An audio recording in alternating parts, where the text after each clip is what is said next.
40-cı sual. F bərabər 30 Newton qüvvə ilə dartılan 20 kiloqram kütləli cisim sükunətdə olarsa, baxın, sükunət sözü var, bir parol verildi. Aha, ona tərəzidən sükunət sürtünmə qüvvəsini və dayağın reaksiya qüvvəsini hesablayın. İlk öncə bu qüvvəni proyeksiya ayırmaq lazımdır. X və Y oxları üzrə. Bu X oxu üzrə proyeksiyamız, yəni Fx. Bu hissə isə Fy-dir. Y oxu üzrə proyeksiya. Fikir verin, Fx bucağa bitişik olan tərəf olduğundan F vurulsun kosinus alfa ilə tapacağıq. Fy isə F vuraq sinus alfa ilə tapmalıyıq. Gəlin hesablayaq. F'im 30 verilir. Kosinus 0,6, 30 vurulsun 0,6 bizə verəcək 18. Sinus alfa ilə olanı, yəni Fy tapanda isə 30 vurulsun 0,8 olacaq. 30 da 0,8-ə vuranda bizə verəcək 24.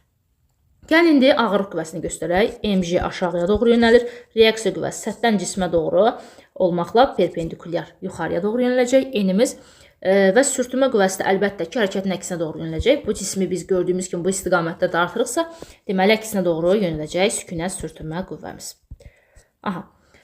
Burada reaksiya qüvvəsini tapmalıyam. İlk öncə gəlin baxaq. Reaksiya qüvvəsi gördüyümüz kimi yuxarıya doğru yönəlmişdir. Fy də yuxarıyadır, Mg aşağıyadır. Eyni istiqamətdə olan qüvvələri toplayacağam və aşağıya doğru olan Mg-yə bərabər götürəcəm. En üstə gələk Fy bizə verəcək Mg-ni. Yazaq. Buradan eni tapanda olacaq Mg çıxılsın Fy. Kütləmiz 20 idi. 20-ni vuranda J-nin qiymətinə, yəni 10-a olacaq 200. Çıxılsın Fy-də gördüyünüz kimi 24 tapmışıq. Onda 200 çıxaq 24 bizə verəcək 176.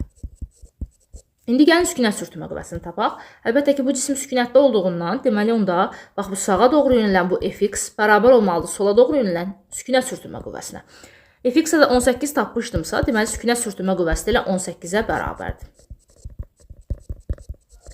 Deməli 18 və 176 cavab olacaq B bəndi.